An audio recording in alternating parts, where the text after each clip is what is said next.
Bonjour tout le monde, mon nom est Sébastien Janel. Je me suis lancé dans un projet d'installer un moteur John Deere dans un pick-up type Dodge Ram 1500 2004, 4 roues motrices. Le pick-up actuel a un 5.7 EMI. Il y a à peu près tout près de 200 000 kilos de fête. Ça fait quand même quelques années là, que je pensais faire ce type de projet-là. Ça va être un projet, je te dirais, peut-être pas colossal, mais peut-être un petit peu long, là, dépendamment de comment je vais avoir de temps y consacrer là-dessus. Puis j'ai déjà comme d'autres projets en cours, là, comme celle de ma restauration là, de mon John Deere 4230. Je devrais achever là, au courant de l'été. Là. Il me reste encore là, du sablage, de la peinture à faire sur sa cabine, capot, réservoir là, à essence. Là, bref, quelques trucs comme ça là, qui devraient être assez vite faits. Pour en revenir justement, pour l'installation de mon moteur John Deere sur mon pick-up, j'ai décidé de choisir un modèle 4039T, qui est un 4 cylindres 3.9 litres, qui vient d'un John Deere là, 6300. Pourquoi j'ai choisi ce moteur-là? Parce que si j'aurais pris, premièrement, un 6 cylindres, ça aurait été trop gros, ça aurait été beaucoup trop lourd. L'équivalence de ça, comme ça peut être un 6059 John Deere qui pèse à peu près 1200 livres ou à l'auto de 600 kg, puis un Cummins, un 6BT qui est à peu près aussi dans les mêmes poids. Le châssis du camion, il y aurait eu beaucoup de difficultés là, à supporter ça. Même si j'en ai vu sur YouTube qu'il y en a, oui, ils ont déjà fait la conversion. Sauf que ça nécessite des renforts au niveau du châssis du véhicule. C'est qu'il ne faut pas nécessairement ici, c'est pas nécessairement légal là, de le faire au Québec, mais c'est légal de mettre le moteur qu'on veut, là, par exemple. Mais on doit respecter là, qu'on doit se servir des supports de moteur existants du véhicule pour installer le moteur.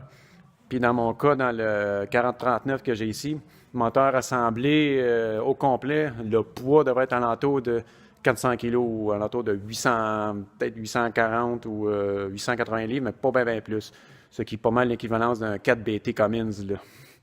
Puis ce moteur-là, il est un peu aussi arrangé comme un 4BT parce que il y a les bielles 41 mm. Là, ce que veut dire, là, c'est que les pins qui relient le piston à la bielle, ils ont 41 mm. Les 4BT, c'est pareil. Parce que dans les John Deere, ils ont deux versions. Je ne sais pas si dans le 4BT, c'est pareil. Là. Ils ont du 35 mm, ils ont du 41 mm. Dans ce cas-ci, c'est préférable d'avoir du 41 mm.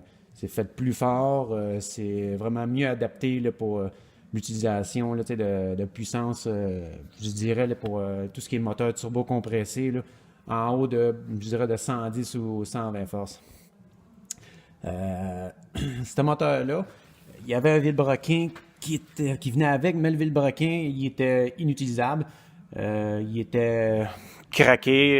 Il n'y avait pas grand-chose à faire avec ça. Même pas à le réparer, ça n'aurait rien donné. Là. Ça aurait coûté plus cher, là, de toute façon, là, en réparation que d'acheter un usager déjà machiné, prêt à l'installation.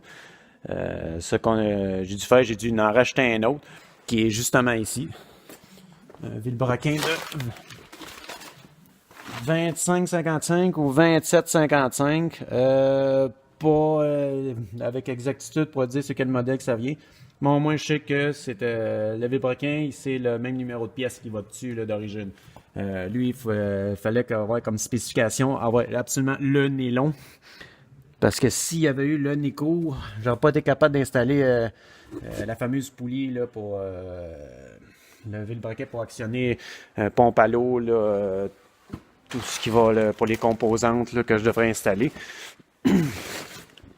Même si un écho aurait peut-être pu faire l'affaire, mais ça aurait nécessité là, certaines modifications là, au niveau tout ce qui est de l'entraînement, là, des systèmes, là, haut alternateur, là, compresseur climatisé, servo-direction, des trucs comme ça. Le moteur, ici, on voit qu'il est absolument vide. Le vilebrequin n'est pas là. Les balanciers ne sont pas dedans. Ils sont ici là, dans une boîte là, avec d'autres pièces. Les bielles, je les ai envoyés faire vérifier chez Technomoteur, qui est le même en même temps, tu sais, qui a vérifié mon moteur pour voir si tout était correct, pas de crack là, ou de défectuosité. La seule affaire qu'il a dû faire, c'est machiner les portées de roulement, étant donné que le vilebrequin d'origine qui était dessus, qui était endommagé, avait brisé un peu là, les supports là, de roulement. Fait que ça a été fait. Il a poli en même temps l'abracam qui est là. Donc, tout est beau, là, la tête, on n'a pas eu, pas la tête, pardon, mais le bloc en tant que tel, le dessus, il n'a pas eu besoin d'être resurfacé. Tout était correct, il a juste fallu le nettoyer, le décrasser. Pour ce qui est justement de la transmission, j'ai opté pour une transmission automatique.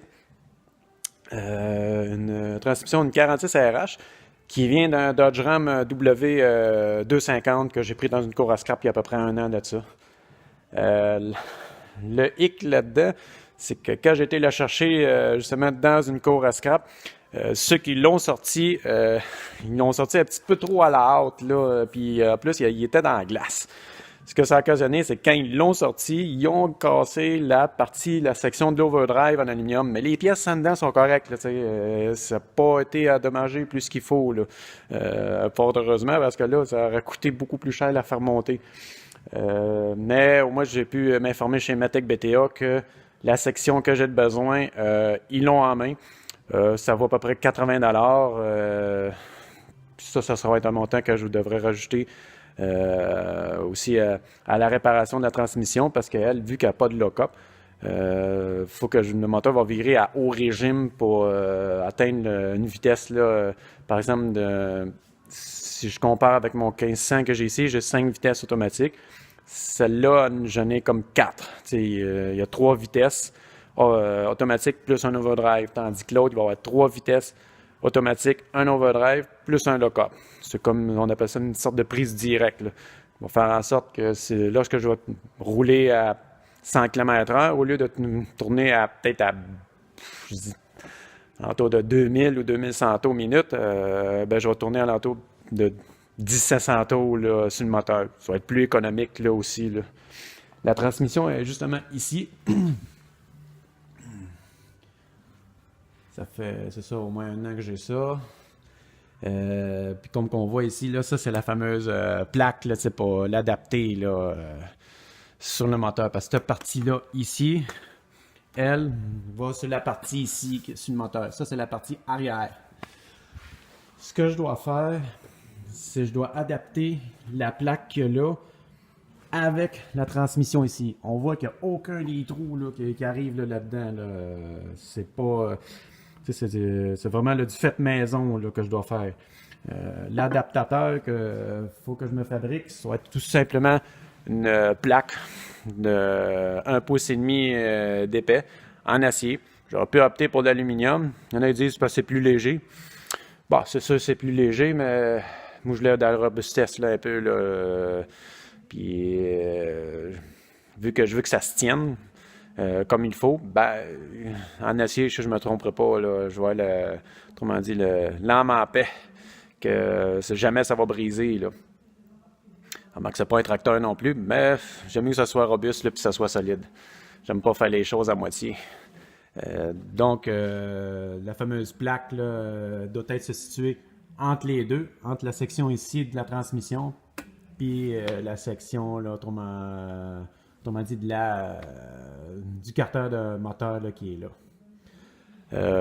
Rendu là, faut que je fasse justement une pièce, une sorte de gabarit pour aligner là, comme il faut là, ma transmission avec le moteur. Sinon, il va y avoir de la vibration, là, puis je vais tout briser, autant côté moteur que côté transmission. Comme qu'on voit ici, là, il a l'air pratiquement au centre. On va voir un peu mieux ici. Là. Ça a l'air pratiquement au centre, mais ça ne l'est peut-être pas nécessairement là, de quelques millièmes. Avec la pièce que j'ai trouvée ici, sans fouillant, j'ai aucune idée sur quoi ça allait. Mais c'est juste assez grand que je dois le machiner pour le rentrer justement dans le trou qu'il y a ici. Puis je vais me faire une pièce là, comme une sorte de tube qui va venir s'encastrer dans le convertisseur de couple qu'il y a ici, que je vais rentrer, là, je vais faire un trou aussi à l'intérieur, là, dans le centre qu'il y a là. Il va être placé comme ça. Là, je sais qu'il va être bien aligné. Il va me rester juste à repositionner, puis après mon carter de moteur. Puis à la suite de ça, ça va être plus simple, là, puis ça va être beaucoup plus facile. Là, je vais avoir la certitude que la transmission là, elle va être en ligne avec le carter moteur. Et il n'y aura plus de... Les risques de vibration vont être réduits à néant. J'attends avec impatience mon bloc, qui n'est pas arrivé encore. On m'a dit qu'il était supposé arriver aujourd'hui. J'ai pas eu d'appel. Ça va être possiblement au cours de la semaine. De toute façon, j'aurai pas le temps de travailler dessus. Peut-être plus en fin de semaine prochaine. Je fais ça vraiment par temps libre. Déjà que j'en ai pas beaucoup. Surtout qu'il faut que je finisse mon 42-30. Mais on va en trouver du temps. Là. Quand on aime faire ce qu'on fait, ben on trouve tout le temps du temps pour en faire. Sur ce, c'est ça. Le prochain coup que je refais la vidéo, ça va être mec que je vais commencer à machiner ma pièce pour centrer justement mon carter de transmission avec la transmission. Sur ce, je vous souhaite une bonne journée et à la prochaine.